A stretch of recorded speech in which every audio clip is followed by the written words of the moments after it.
কোর্টে গুন্ডাদের হাত থেকে ঋষিকে বাঁচিয়ে ঋষির মন জয় করল উজি। সম্পূর্ণ জানতে হলে দেখতে থাকো। গল্পে শুরুতেই দেখা যায় যে শঙ্খ আর ঐশীকে এবারে জব্দ করবে বলে ঠিক করেছে শোভা দেবী। আর অন্যদিকে দেখা যায় যে নিশা কথা বলতে থাকে অফিসারের সাথে। যেহেতু উজির সাথে কথা বলছে জিৎ বসু, কি কথা বলছে না বলছে সেটা তো শুনতে পারছে না নিশা, তাই বারবার করে তাড়াহুড়ো করতে থাকে আর বলে, আমার বোনকে নিয়ে গিয়ে কি কথা বলছেন? দেখুন, আমরা কোনো কথা বলবো না, যা কথা বলবেন লয়ার। আপনি এভাবে আমাদের সাথে কথা বলতে পারেন না অফিসার জিৎ বসু। তখন অন্য অফিসার বলে, দেখুন, আপনার বোনের সাথে না কোনো অন্যায় কিছু করা হচ্ছে না, আপনি চুপচাপ জেলের মধ্যে বসুন, না হলে কিন্তু খুব খারাপ হয়ে যাবে। কিন্তু নিশা ভাবে, আচ্ছা ওকে চাপ দিয়ে অন্য কিছু বলিয়ে নেবে না তো? আমার কিন্তু খুব ভয় লাগছে। এরপর জিৎ বসু উজিকে একটা প্রশ্নই করতে থাকে, দেখুন, আপনি কিন্তু বারবার পরিচয় দিয়েছেন যে আপনার খুব সুন্দর একটা মন আছে আর আপনি অপরাধী নয়, আপনি কোনোভাবে অপরাধ করতে পারেন না। ইনফ্যাক্ট ঋষিবাবুর সাথেও আমার এই কথাই হয়েছে। শুধু আপনি একটু স্বীকার করুন যে আপনার দিদি এই সমস্ত অন্যায়গুলো করেছিলেন, তাহলে আপনাকে এখান থেকে ছেড়ে দেওয়া হবে। এরপরেই ঋষির কথাও বলে যে ঋষিবাবু আপনাকে খুব ভালোবাসে। সম্পর্কটা মিথ্যে দিয়ে শুরু হলেও ভালোবাসায় পরিণত হয়ে গেছে। আপনিও নিশ্চয়ই ঋষিবাবুকে ভালোবাসেন। উজি তখন ভাবে, আমি তো দুজনকেই ভালোবাসি, আমি যেমন দিদিকে ভালোবাসি সেরকমভাবে আমি ঋষিবাবুকেও ভালোবাসি, কিন্তু এখানে একজনকে বাঁচানো মানে আরেকজনকে ফাঁসিয়ে দেওয়া। আমি এটা কি করে করব? আমি যে দিদিকে ফাঁসাতে পারবো না, আবার ঋষিবাবুকেও হারাতে পারবো না। এই দুয়ের মাঝখানে পড়ে আমি যে একেবারে শেষ হয়ে যাচ্ছি। তখনই জিৎ বসু বলে, আপনাকে আমি ভাবার জন্য সময় দিচ্ছি, আপনি ভাবুন কি করবেন। অন্যদিকে দুর্জয় আর শঙ্খ ঐশী কথা বলতে থাকে। দুর্জয় বারবার করে ঐশীকে বলে, শোনো, তুমি তো ওই বাড়ির মেয়ে, তোমাকে ওই বাড়িতে থাকতে হবে আর ওই বাড়ির সম্পত্তিও তোমাকে দিতে হবে।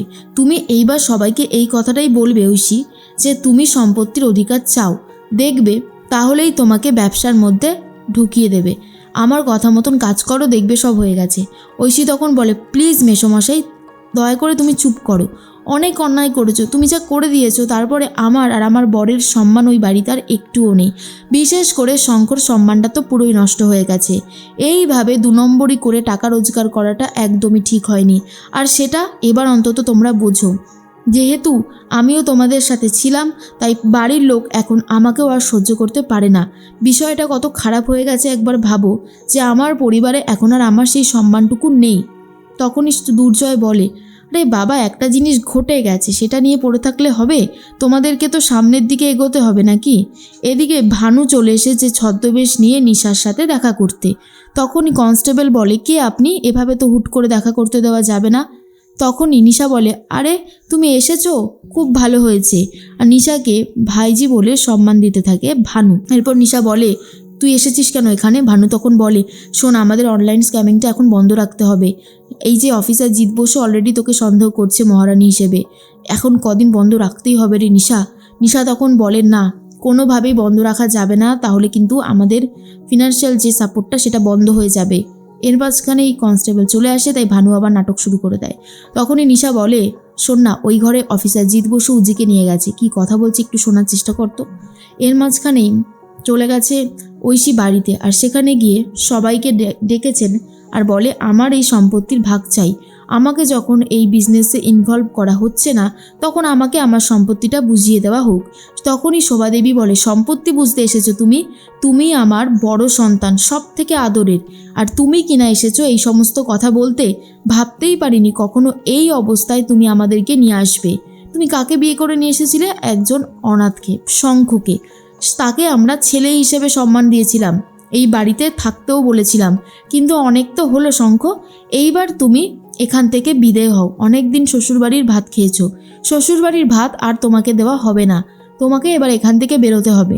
এটা শোনার পরে শঙ্খ জাস্ট অবাক হয়ে যায়। ঐশী তখন বলে, মা, তুমি আমাকে এই কথাটা বলতে পারলে? শোভাদেবী বলে, তুমি যদি সমস্ত সীমার বাইরে বেরিয়ে গিয়ে এই পরিবারের সম্পত্তির কথা বলতে পারো, তাহলে আমিও অবশ্যই পারি। তোমার দাদু এখনও বেঁচে আছেন, বাবা আছেন, কাকা আছেন, তারা কিছু চাইছে না, আর তুমি কিনা সম্পত্তির ভাগ চাইছো? তুমি যদি এতটা নিচে নামতে পারো, তাহলে আমিও এই কাজটা করতে পারি। তোমাদের একজন সন্তান আছে যে বাইরে পড়াশোনা করছে, তারও তো খরচ রয়েছে শঙ্খ, সেসব আর কতদিনই শ্বশুরবাড়ির টাকায় চালাবে? এবার অন্তত নিজে কিছু রোজগার করো। তখনই ঐশী বলে, তুমি আমাকে এইভাবে অপমান করছো? কাকুমণি বলে, বৌদি একদম ঠিক কথাই বলেছে। তোর বর কি করেছে বল? কি করেছে? ও আমাদের সাথে বিশ্বাসঘাতকতা করেছে। ও আমাদেরকে ঠকিয়েছে, আমাদের কাছ থেকে টাকা নিয়ে নিজের বিজনেস তৈরি করেছে। আর তুই এই সব কিছু জেনেও কিছু আমাদেরকে বলিসনি। অন্যায় তোরা দুজনাই করেছিস, বুঝতে পারছিস? এদিকে উজি কি করবে ঠিক করতে না পেরেই আবারও নিশার কাছে চলে আসে, জেলের মধ্যে ঢুকে পড়ে। তখনই নিশা বলে, এই তোকে কি জিজ্ঞেস করলো রে সোনুজি? তুই কিন্তু কোনোভাবেই মুখ ফসকে উল্টোপাল্টা কথা বলবি না। সব কথা কিন্তু আগে থেকেই সেট করা আছে। কোর্টে যখন তুলবে আমাদেরকে, তুই এটাই বলবি যে আমরা গিয়ে তোকে পাঠানো হয়েছিল ভুলভালভাবে নাম ভাঙে, কিন্তু তুই কোনো অন্যায় করিসনি। আর তুই বাবার মৃত্যুর প্রতিশোধ নিতে গিয়েছিলিস, কিন্তু আলটিমেটলি প্রতিশোধ নিসনি, বুঝতে পেরেছিস? এর মধ্যে উজি ভাবে ঋষিবাবুকে একটা ফোন করতে হবে। কনস্টেবলের কাছে ফোন চায়। কনস্টেবল বলে, কী হবে ফোন দিয়ে? তখনই উজি বলে, ঋষিবাবুকে একটা ফোন করব। ঋষিবাবুর অনেক জিনিসই কোথায় রয়েছে ঋষিবাবু নিজেই জানেন না, খুঁজে পাবেন না, তাই একবার ওনার সাথে একটু কথা বলতে হবে। ফোনটা দিন না, খুব জরুরি। তখনই নিশা বলে, চাইছে যখন দিন না, ওরকম করছেন কেন? আপনার চোখের সামনেই তো ফোনটা হবে নাকি? এরপর কনস্টেবল ফোন দিয়ে দেয়। উজি তখন বারবার করেই ফোন করতে থাকে ঋষিকে, কিন্তু যেহেতু ঋষি এখন ঐশীর সাথে ঝামেলায় ব্যস্ত, তাই আর ফোনটা রিসিভ করে না। নিশা তখন বলে, ধরবে না উজি, তুই যতই ওর প্রেমে হাবুডুবু খাস না কেন, ও তোকে মন থেকে ত্যাগ দিয়ে দিয়েছে, বুঝতে পারলি? তখনই উজি বলে, দিদি উল্টোপাল্টা কথা বলিস না, এটা যে আমার নাম্বার সেটা কি জানেন ঋষিবাবু? আর আমিই যে ওনাকে ফোন করতে পারি সেটাও কিন্তু জানে না ঋষিবাবু, তাই এ সমস্ত কথা না বলিস না। এর মধ্যে ঐশী বলে, তোমরা যখন আমাকে এতভাবে অপমান করছো, তখন তো এবারে আমারও উচিত আমার সম্পত্তিটুকু বুঝে নেওয়া। তখন শোভাদেবী বলে, কোনো সম্পত্তি ভাগাভাগি হবে না। আজকে যেই মেয়েটা আমাদের পাশে দাঁড়িয়েছিল, যেই মেয়েটা সবসময় এই পরিবারের ভালো চেয়েছে, হতে পারে যে ওর নাম ভুলভাল বলে, পরিচয় ভুলভাল দিয়ে এই বাড়িতে এসেছিল, কিন্তু ও তো কারোর ক্ষতি করেনি, ও বরং ক্ষতির হাত থেকে বাঁচিয়েছে। এই শঙ্খ দুর্জয় আমাদের এত আপন হয়েও ওরা দেখিয়ে দিল কিভাবে ক্ষতি করা যায়।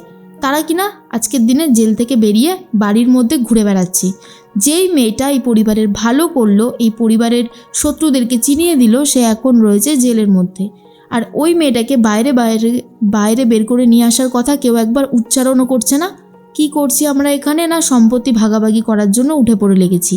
অন্যায় হচ্ছে, হ্যাঁ, অনেক বড় অন্যায় হচ্ছে, যেটা একদমই করা উচিত নয়। তখন ঐশী বুঝতে পারে, যতই জ্যোতি অর্থাৎ উজি মিথ্যে কথা বলুক না কেন, মায়ের মন তার প্রতিই রয়েছে। এর মধ্যে ঋষিও তার মায়ের কথাটাই ভাবতে থাকে আর মনে করতে থাকে উজির সাথে কাটানো মুহূর্তের কথা। এর মধ্যেই পরের দিন সকাল হতেই উজি আর নিশাকে কোর্টে নিয়ে যাওয়া হবে। দুর্জয় চাইছে ঋষিকে শেষ করে দিতে, আর সেই জন্য দুজন গুন্ডা ফিট করেছে যারা ঋষিকে শেষ করতে এসেছে। আর দূর থেকে উজি দেখে নিয়েছিল, তাই দৌড়ে গিয়ে ঋষিকে সেখান থেকে সরিয়ে দেয়, আর গুন্ডাগুলো গুলিটা মিস করে। আর তারপর ঋষিকে বাঁচিয়ে ঋষির মন জয় করে নেয় উজি।